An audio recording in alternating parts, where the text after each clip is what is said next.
एक बार की बात है। एक आदमी रोज एक रेगिस्तान से होते हुए अपने घर जाया करता था। उस इलाके में सिर्फ वही जगह रेगिस्तान जैसी थी जहां जमीन में पानी नहीं था। तो एक बार जब वह आदमी तपती हुई धूप में उस रेगिस्तान से जा रहा था, तो मन ही मन वह कह रहा था कि यह कितनी बेकार जगह है। यहाँ बिल्कुल भी हरियाली या कोई पेड़ नहीं है, और हो भी कैसे सकती है। यहाँ तो बिल्कुल भी पानी का नामो निशान नहीं है। अगर यहाँ पानी होता तो जरूर यहाँ कोई ना कोई पेड़ या पौधा लगा ही देता। तपती रेत में वह जैसे जैसे आगे बढ़ रहा था, उसका गुस्सा और भी बढ़ता जा रहा था। आखिर में उसने आसमान की तरफ देखा और चिल्लाते हुए कहा कि ऊपर वाले, तू यहाँ पानी क्यों नहीं देता है? अगर तू यहाँ पानी देता तो कोई भी यहाँ पेड़ पौधा उगा सकता था, और तब यह जगह भी कितनी खूबसूरत बन जाती, और इस रास्ते से आने जाने वाले लोग यहाँ आराम कर सकते थे। यह कहकर वह आदमी आसमान की तरफ ही दे रहा, मानो वो ऊपर वाले के जवाब का इंतजार कर रहा हो। और तभी एक चमत्कार होता है। नजर झुकाते ही उसे सामने एक बड़ा सा कुआं नजर आता है। वह इस इलाके में बरसों से आ जा रहा था, लेकिन उसे कभी भी इस जगह पर कुआं नहीं दिखा। वह हैरान हो गया और दौड़कर कुएं के पास गया। कुआं पानी से भरा हुआ था।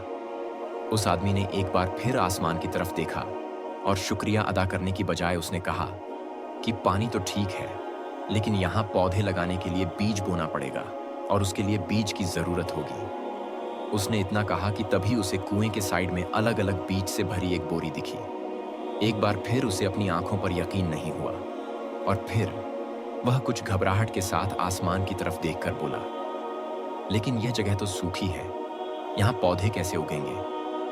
तभी उसे महसूस होता है कि धीरे धीरे सारी जमीन मुलायम होने लगी। अब वो आदमी एकदम घबरा जाता है। उसे लगता है कि कहीं ऊपर वाला उसे इस रेगिस्तान में पौधे लगाने के काम में ना लगा दे। और इस बार वह आसमान की तरफ देखे बिना ही तेज कदमों से आगे बढ़ने लगा। अभी उसने 2-4 ही कदम आगे बढ़ाए थे कि तभी एक उड़ता हुआ पेपर का टुकड़ा उसके मुंह पर आकर चिपक जाता है। उस पेपर पर लिखा हुआ था कि मैंने तुम्हें पानी दिया, बीज दिए, सूखी रेत और जमीन को गीला कर दिया।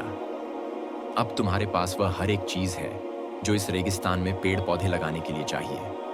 अब सब तुम्हारे हाथ में है। अगर तुम चाहो तो तुम्हारी ही तरह यहां से आने जाने वालों के लिए तुम पेड़ पौधे लगा सकते हो। उस आदमी ने 1 मिनट के लिए सोचा और पीछे पलट कर देखा, लेकिन अगले ही पल उसे क्या सूझा, और वह उस पेपर को फेंककर वहां उस रेगिस्तान से आगे बढ़ गया। और वह रेगिस्तान कभी भी हरा भरा नहीं हो पाया। दोस्तों, इस छोटी सी कहानी से हमें यह सीख मिलती है कि कई बार हम चीजों को अपने मन मुताबिक ना होने पर दूसरों को दोष देते हैं, और हम बोल तो देते हैं कि ऐसा होता तो कोई ना कोई कर ही देता, वैसा होता तो कोई ना कोई कर ही देता, लेकिन हम यह नहीं सोचते हैं कि वह कोई हम भी तो हो सकते हैं। फिर यह सब होने के बाद हम खुद को ही एक्सक्यूज देने लगते हैं कि मेरे पास यह नहीं है, अगर होता तो मैं यह कर देता। वो कहते हैं ना कि अगर सोचो तो हमारे पास सब कुछ है, और अगर ना सोचो तो कुछ भी नहीं। तो अगर आप इस कहानी को और भी लोगों तक पहुंचाना चाहते हो तो इस वीडियो को लाइक करिए और चैनल को जरूर सब्सक्राइब करें। धन्यवाद।